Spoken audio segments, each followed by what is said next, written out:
বুঝো বাবা। তা ভালো আছো? ভালো আছি, মন্দ আছি, খেয়েছি কি খাই নাই, এসব আলাপচারিতা করার সময় নেই। আমার কাছে time is money and money is time. যে কাজের জন্য আমরা এসেছি সেটা নিয়েই কথা বলি।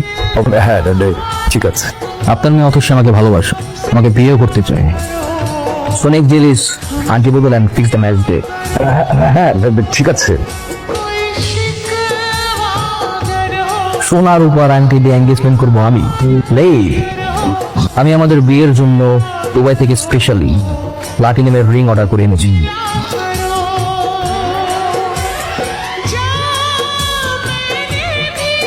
তোর ইউনিভার্সিটিতে ঢুকার ভিসা কে দিল রে?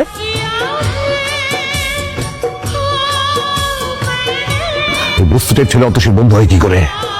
ওরকম লোয়ার ক্লাস ছেলের কাছে ওকে ম্যাচ হবে না। তোর গাছকে বিদায় করে দাও। সরি। সরি কেন? আমি জানি কালকে তুমি বাবার কথাগুলো শুনে ফেলেছো আর হয়তো কষ্টও পেয়েছো। না না, কোনো সমস্যা নেই, আমি কোনো কিছু শুনি নাই। আচ্ছা যাই হোক, শোনো, আমি যেহেতু তোমার কাছে খুব ভালো ম্যাথ বুঝি, তাহলে তোমার কাছে শিখবো। কালকে থেকে আমি তোমার বাসায় গিয়ে শিখবো। কি শিখাবা? কিন্তু আমার বাসায় তো ওই পরিবেশ নাই। তো সমস্যা কোথায়? তুমি যদি এরকম পরিবেশে পড়ে ইউনিভার্সিটি টপার হতে পারো, তাহলে আমি কেন পারবো না? বুঝছো?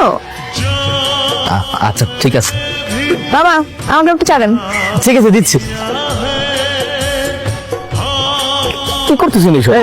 মাসে মাসে থাকতে পারবা, ভাড়া দিবে না, এইরকম ভাড়াটি আমার দরকার নাই। ভাই আমি আপনার বললাম তো, আমার 2 দিন সময় দেন, আমি আপনার সব টাকা দিয়ে দিতেছি ভাই। এই তোমারে তো সময় দিতে দিতে আমার ভরি নষ্ট হয়ে গেছে। তোমারে সময় দেওয়ার আমার টাইম নাই। ডাক্তি বুঝ খাবেন, চলে যাবা। ভাই ভাই আমি না নতুন একটা টিউশনে পাইছি, টিউশনের টাকা পাইলে আমি আপনার টাকা দিয়ে দিতেছি। এই তোর পকেটে 2 টাকাও নাই, তুই টিউশনি করে তুই খাবি না আমারে টাকা দিবি? কই যাচ্ছিস? তোকে বললাম না রাইসুলের কাছে আমি টিউশন করবো, এটাই ওর বাসা। ও কেন, বেশি কি টিচার অভাব পড়ছে? না, বাট ওর কাছে আমি খুব ইজিলি বুঝতে পারি, দ্যাটস ওয়াই। আচ্ছা বুঝলাম না, তুই একটা প্রাধান্য দিচ্ছিস কেন? আমরা ওকে কিছু বললে আবার কি প্রোটেস্ট করছিস? ব্যাপার কি? দেখ এমন কিছুই না, ও খুব সহজ সরল একটা ছেলে। আমি জাস্ট ওকে সাপোর্ট করতেছি, দ্যাটস ইট। শুধু সাপোর্ট করতেছিস, আমরা তো মনে হচ্ছে তোকে ভালোবেসে ফেলেছিস। দেখ ভালোবাসা টালোবাসা এখানে কিছুই না। তোরা হয়তো খুব রিচ কিড, স্মার্ট, ড্যাশিং ছেলে পছন্দ করিস, বাট আমার চয়েস একটু আলাদা। আমি সবসময় চেয়েছি লাইফ পার্টনার হিসেবে একজন সহজ সরল, অনেস্ট, কেয়ারিং মানুষ, যেটা আমি ওর মধ্যে দেখতে পাই। বাই। তো এই শুক্রবার আমাদের বিয়ে হচ্ছে। পা নামাও। বাবাই বিয়ে হচ্ছে না। কেন? আমি যে রাইসুলকে চিনতাম, যাকে আমি ভালোবেসেছিলাম, সেই রাইসুল তুমি না। তোমার পরিবার, তোমার ফ্যামিলি এই রেস্টুরেন্টকে পছন্দ করে, ওই রেস্টুরেন্টকে না। বিয়েটা আমি করব, আমার ফ্যামিলি না। আমাকে অপছন্দ করার কারণ? তোমার অহংকার। আঙুল ফুলে কলা গাছ হয়েছে তোমার, ঠিক হঠাৎ করে পাওয়ার টাকার মতো। তোমার মতো একটা অহংকারী মানুষকে বিয়ে করলে আমি কখনোই সুখী হব না। তুমি আসতে পারো।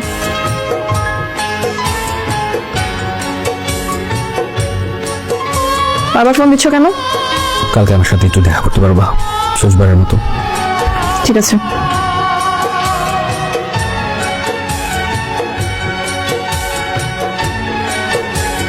কি ব্যাপার? সে আগের বস্তি, স্যান্ডেল, শার্ট, প্যান্ট, মানে কি? তুমি ঠিকই বলছিল, খুদ করে এতগুলো টাকা পাওয়ার পরে আমি অমানুষ হয়ে গেছিলাম। আমি এখন মানুষ উঠেছে, সৎভাবে উপার্জন করে নিজের পায়ে দাঁড়াতে চাই। যে মেয়ে নিঃস্বার্থভাবে একটা ছেলেকে ভালোবাসতে পারে, সেই ছেলেটা সেই মেয়েটার জন্য পুরো পৃথিবীর উপরে চলতে পারে। টাকা পয়সা, বাড়ি গাড়ি, ধন দৌলত এসব তো কোনো কিছুই না। তাই আমি আমার যত স্থাবর অস্থাবর যত সম্পত্তি আছে, যা কিছু বিভিন্ন এতিমখানা মাদ্রাসায় দান করে দিয়ে এসেছি। দান করে খুব ভালোই করেছো। সব তো তোমার ব্ল্যাক মানিই ছিল। তুমি তুমি কিভাবে জানলে? তুমি কি ভাবছো তোমার সবকিছু আমার কাছে অজানা? আমি সবই জানতাম। দেখো, অথচ আমি শুরু থেকে তোমাকে ভালোবাসতাম, তোমার মায়ে পড়েছিলেন, কিন্তু আমি জানতাম তোমার আমার ভালোবাসার কোনো পরিণতি নেই। আমি আমার নিজের অবস্থান জানি, আর সবকিছু মূল ছিল টাকা। টাকার জন্য আমি আমার এমন কোনো জায়গা নাই, নিজের ঘর বলো, বাড়ি বলো, ভার্সিটি, ফ্রেন্ড সার্কেল, বন্ধু বান্ধব, এমন কোনো প্লেস নাই যে অপমান অপদস্থ হয়নি, ইভেন কি তোমার ফ্যামিলির সামনেও। টাকা কিভাবে কামাবো এটাই ছিল আমার প্রধান লক্ষ্য, সেটা বৈধ হোক আর অবৈধ হোক। তোমাকে পাওয়ার জন্য আমি সবকিছু করার জন্য রাজি ছিলাম, কিন্তু আমি জানতাম যতক্ষণ না পর্যন্ত আমি অনেক টাকা কামাতে না পারবো, তোমার ফ্যামিলি আমাকে গ্রহণ করবে না। কি দেখো, এত টাকার মালিক হওয়ার পরেও আমার ফ্যামিলি আমাকে ঠিকই গ্রহণ করলো, কিন্তু তুমি আমাকে গ্রহণ করলো না। তুমি তোমার চোখ দিয়ে যেভাবে আমাকে দেখেছো, আমি তোমাকে সেভাবে দেখিনি। আমি সবসময় তোমাকে একটা সৎ সহজ সরল মানুষ হিসেবে ভালোবেসেছি। এখন তো আমি আবার সেই আগের রাসূল হয়ে গেছি, সৎ সহজ সরল সব বাদ দিয়ে দিয়েছি। এখন কি আমি ভালোবাসবো? ভালোবাসি বলেই তো আসছি।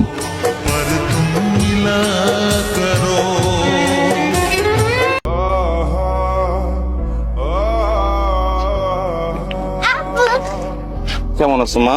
ভালো আছি। তোমার মায় কই? মা ভিতরে।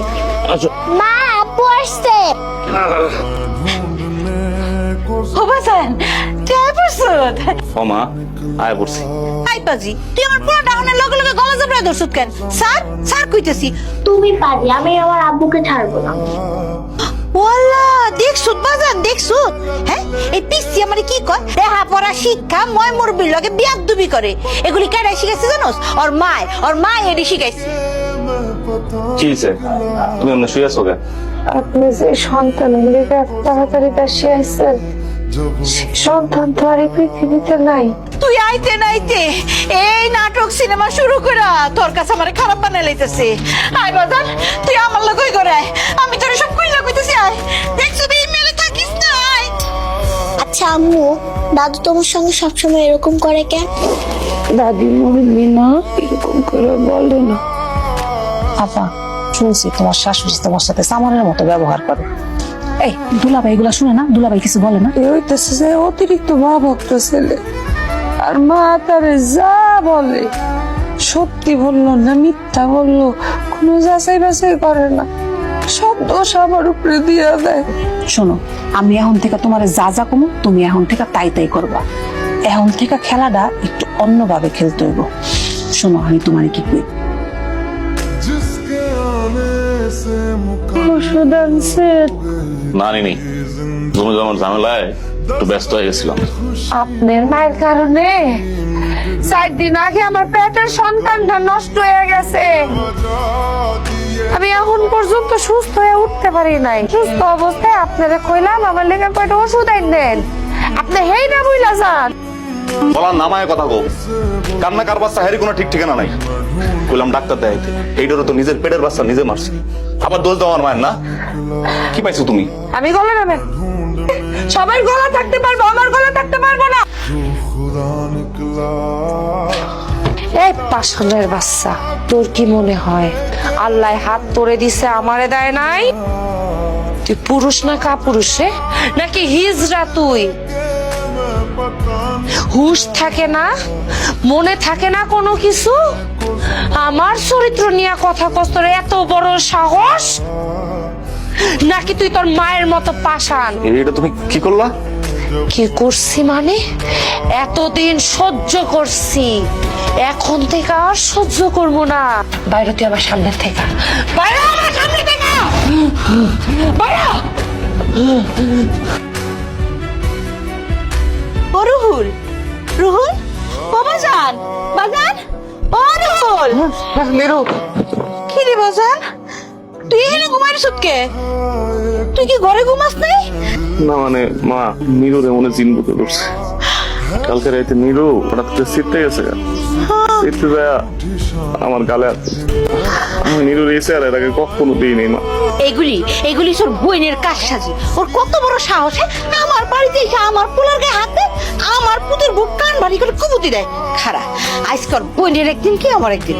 ওরে যদি আজকে মুচি শিক্ষা না দিছি, আমি কইয়া দিলাম। আপনার ছেলে ঠিক কথা বলছে, আমার আসলে ইজিটেট করছে। এখন দেন চাবিটা দেন। কিসের চাবি আর চামু আম্মা? এই সংসারের চাবি চাইতেছি।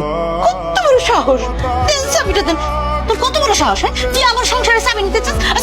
অনেকদিন কি আমার নিরু তুমি কি করতেছো? সব একদম চুপ। শাশুড়ি আম্মা এতদিন ধরে অনেক অত্যাচার করছেন, হ্যাঁ? গায়ে হাত তুলতে তুলতে মা পোলা তো একদম বদ অভ্যাস হয়ে গেছে। গায়ে হাত তুলতে হেন হাত একদম হ্যাঁ? আপনি আমার উপরে যে অত্যাচার করছেন, তাতে করে তো উচিত আপনাদের উষ্টা দিয়ে বাইর করে দেওয়া। আল্লাহ, আমরা তোর তুমি ভালো করতেছো না বৌমা। আপনি আবার কথা কইতেছেন? হ্যাঁ, ডর ভয় নাই? কাম তো এখনো খারাপ শুরুই করলাম না। মায়ের পুঁতে বেশি বাড়ছেন না? এত চাইতেন না মা, এত চাইতেন না। আর মাইনসে বেশি চাইলে হ্যাঁ বৃদ্ধাশ্রমে রেখে তো বেশি কথা কইবেন ধরে একদম বৃদ্ধাশ্রমে থুই আমি।